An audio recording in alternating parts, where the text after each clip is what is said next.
the regulation of the social media. So if you could continue with that. Yes, it is social media accountability, not regulation of the social media. Let's start from there.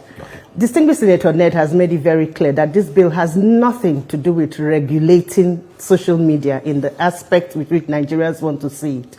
Talking about stifling people from talking. No, this is 2025. We're talking about, first of all, amending the Data Protection Act. And that talks about the fact that data controllers and data processors must, of essence, be accountable to Nigerians. And Nigerians need to understand that it's very, very important to put protectionist laws, just like every other country does. Now, let me give you an example. There's so many countries, Brazil, China, Korea. This is not just about, a lot of the times when we go online and we click, you're registering for Facebook, you're registering to do anything online. You see the terms and the conditions. How many times have you read it? You don't read it, you just click yes. Even in your bank, you don't read the terms and the conditions. You click, you give access to your data to third parties the way you don't understand. You put your data, your card online to pay for your Facebook verification. What's the next thing you see? You go to another platform.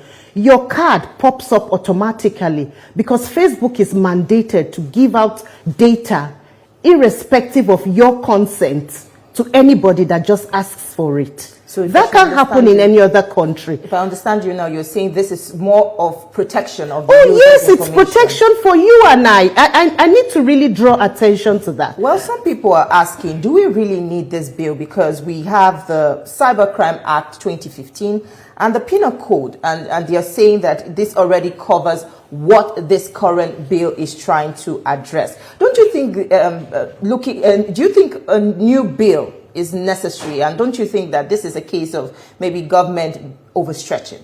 The people are not informed. This is not a new bill. This bill was enacted in 2023, but there are gaps. Distinguished Senator Ned noticed the gaps and is amending those gaps because those gaps are critical to our sovereignty. They're critical to our income. They're critical to our gaining a lot from the digital ecosystem. And now, let me give you an example. The United States of America has what they call the Cloud Act. And that empowers the United States, for instance, to harvest information about you and I anytime they want, and irrespective of if these companies like Google, Apple, irrespective of if they're outside the shores of the US. Upon demand from the government of the US, they give out any information on anybody mandatorily. And so you're talking about us having a law on cybercrime.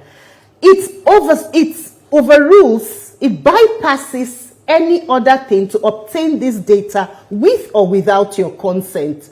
Now, it is if Nigeria has protectionist laws that it helps us to negotiate.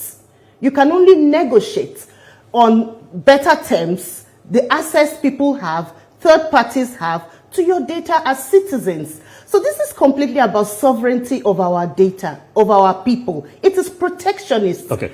Now, if you said it is protectionist, how did you come about the aspect of bloggers? Okay, that's also part of the bill. Because if you don't have access to, let's start from the multinationals, the big companies, the Facebook, that's a major gap that we cannot look down on.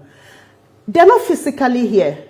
You can't take them to court with all of these things. Facebook gives out your bank account details, you know, to a third party just because you want to pay for your verification, and you find your card on another site because you clicked and you said, use my details from Facebook to register for that. And so automatically, because you clicked on Facebook, you have given assent to the use of your data. I don't think you got the question that I'm coming. I'm laying a foundation. Yes, I'm laying a foundation. And a lot of people would... now, let me lay a foundation. We have some time, don't we? Right. Now, if people have access to your third party information, you're talking about cybercrime laws. They overrule and they have access to it, and there's nothing you can do. Now, if you don't have their physical offices on ground within your physical boundaries, there's a limitation to how you can ensure that you can hold them to account. So that's where the link comes.